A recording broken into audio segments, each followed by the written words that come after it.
Illegal immigration ಇದಾರೆ ಅಂತ ಗೊತ್ತಾದ ತಕ್ಷಣ ಅವರ ಚಲನವಲನಗಳಿಗೆ ಅವ್ರಿಗೆ ಮಾಹಿತಿ ಇದ್ದಾಗ ಅವರು ಸ್ಟೇಟ್ ಪೊಲೀಸ್ ಸ್ಟೇಷನ್ ಅಥವಾ ಇಂಟೆಲಿಜೆನ್ಸ್ ಗೆ ಮಾಹಿತಿ ಕೊಡ್ಬೇಕಾಗಿತ್ತು ಅವ್ರ ಆದ ಕರ್ತವ್ಯ.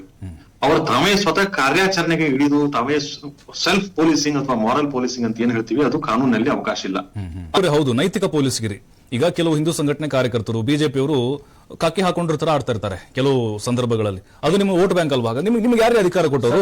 ಪೊಲೀಸರ ಗಮನ ಕಡೆ ನೀವು ಅಲ್ಲಿ ಹೋಗೋದು, ಅವ್ರ ಮೇಲೆ ದೌರ್ಜನ್ಯ ಮಾಡೋದು, ಆವಾಜ್ ಹಾಕೋದು. ಪ್ರಭು ಸರ್, ಒಂದ್ ನಿಮಿಷ.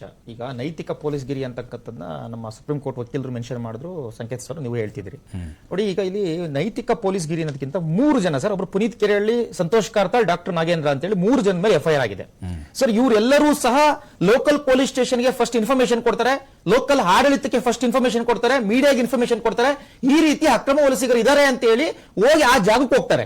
ಕಾರ್ಯಾಚರಣೆ ಅಲ್ಲ, ಕಾರ್ಯಾಚರಣೆ ಎಂದ್ರು ಸರ್ ನೈತಿಕ ಪೊಲೀಸ್ಗಿರಿ ಅಂತಂದ್ರೆ ಯಾರೋ ಒಬ್ರು ಈಗ ಕೆಲವು 2 ಕೋಮುಗಳು ಗಂಡು ಮಗು ಹೆಣ್ಣು ಹೋಗ್ತಾ ಇರ್ತಾರೆ, ಅಲ್ಲಿ ಹೋಗ್ಬಿಟ್ಟು ಇಟ್ಕೊಂಡು ಹೊಡೆಯೋದವ್ರನ್ನ, ನೀವ್ ಯಾಕೆ ಬಂದಿದ್ದೀರಿ ಅಂತ ಹೇಳೋದು, ಅಕ್ರಮವಾಗಿ ಎತ್ಕೊಂಡು ಹೋಗೋದು ಗಾಡಿನಲ್ಲಿ, ಇದು ನೈತಿಕ ಪೊಲೀಸ್ಗಿರಿ. ಇಲ್ಲಿದ್ದಾರೆ ಅಂತ ಮಾಹಿತಿ ಕೊಡೋದು ನೈತಿಕ ಪೊಲೀಸ್ಗಿರಿ ಅಲ್ಲ. ಆ ಜಾಗಕ್ಕೆ ಹೋಗಿ ಆ ಜಾಗದಲ್ಲಿ ನಿಂತ್ಕೊಂಡು ಇಲ್ಲಿದ್ದಾರೆ ಸರ್ ಅಂತ ಪೊಲೀಸ್ನವ್ರನ್ನ ಕರೆಸಿ, ಮೀಡಿಯಾದವ್ರನ್ನ ಕರೆಸಿ ಜನರ ಗಮನ ಸೆಳೀತಕ್ಕಂಥದ್ದು ನೈತಿಕ ಪೊಲೀಸ್ಗಿರಿ ಅಲ್ಲ. ಅದು ಈ ರಾಷ್ಟ್ರದ ಒಬ್ಬ ಪ್ರಜೆಯ ಕರ್ತವ್ಯ ಅಂತ ನಾನು ಅನ್ಕೊಳ್ತೀನಿ. ಸೊ ಯಾರು ಪೊಲೀಸ್ನವ್ರಿಗೆ ಮಾಹಿತಿ ಕೊಟ್ರೋ, ಪೊಲೀಸ್ನವ್ರಿಗೆ ಸೋಲ್ದೇವನಲ್ಲಿ ಇದೆ ಸರ್ ಆಗಿದ್ದು.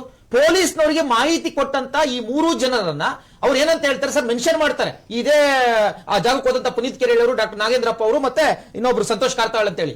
MD ಸಲೀಂ ಈ ರಾಜ್ಯದ ಮಹಾನಿರ್ದೇಶಕ, ಪೊಲೀಸ್ ಮಹಾನಿರ್ದೇಶಕರಿಗೆ ಸಂಬಂಧಪಟ್ಟಂತ ಜಾಗದಲ್ಲಿ ಸುಮಾರು 250 ಜನ ಅಕ್ರಮ ವಲಸಿಗರನ್ನ ಕರ್ಕೊಂಡ್ಬಂದು ಇಟ್ಕೊಂಡಿದ್ದಾರೆ ಅಂತೇಳಿ. ಇದು ಸಣ್ಣ ಪುಟ್ಟ ವಿಷಯ ಅಲ್ಲ.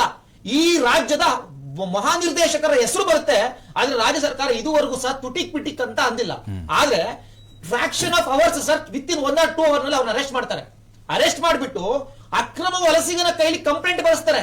ಸಿಗ್ನೇಚರ್ ಮಾಡಕ್ ಬರಲ್ಲ ಅವನಿಗೆ ಸರ್, ಸಿಗ್ನೇಚರ್ ಆಗಿರಲ್ಲ.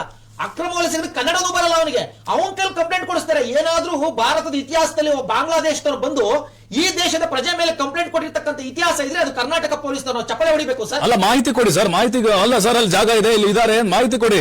ಅದು ಬಿಟ್ಟು ದೌರ್ಜನ್ಯ ಯಾಕೆ? ಅಲ್ಲ, ಆಧಾರ್ ಕಾರ್ಡ್ ತೋರಿಸಿ, ಅದು ತೋರಿಸಿ, ಅಲ್ಲ ನಿಮ್ಗೆ ಯಾವ ಪರ್ಮಿಷನ್ ಕೊಟ್ಟರು ಸರ್? ನಿಮ್ದ ಪ್ರಶ್ನೆ ನಂಗೆ ಅರ್ಥ ಆಯ್ತು. ಈಗ ನನ್ನ ಊರಿನಲ್ಲಿ ಯಾರೋ ಒಂದು 20 ಜನ 30 ಜನ ಬಂದಿದ್ದಾರೆ, ನನಗೆ ಭಯ ಇದೆ ಅವ್ರ ಮೇಲೆ. ಸರ್ ಇವ್ರು ಎಲ್ಲಿಯವರು ಅಂತ ನಾನು ಹೋಗ್ಬಿಟ್ಟು ನೀನ್ ಆಧಾರ್ ಕಾರ್ಡ್ ತೋರ್ಸಪ್ಪ, ನೀನ್ ಎಲ್ಲಿಂದ ಬಂದಿದ್ಯಾ, ನೀನ್ ಯಾವ ಊರು ಅಂತ ಕೇಳ ತಪ್ಪ ಸರ್? ನನಗೆ ಭಯ ಇದೆ ಸರ್, ನಾಳೆ ಏನ್ ಮಾಡ್ಬಿಡ್ತಾರೋ ಗೊತ್ತಿಲ್ಲ, ಕಳ್ತನ ಮಾಡ್ತಾರೋ, ಇನ್ನೊಂದು ಮಾಡ್ತಾರೋ ಗೊತ್ತಿಲ್ಲ. ಅಲ್ಲ, ಸಂಕೇತ್ ಸರ್ ಏನೋ ಹೇಳ್ತಾ ಇದ್ರು ಸರ್, ನೀವೇನು ಹೇಳ್ತಾ ಇದ್ರು ನೈತಿಕ ಪೊಲೀಸ್ ವಿಚಾರವಾಗಿ?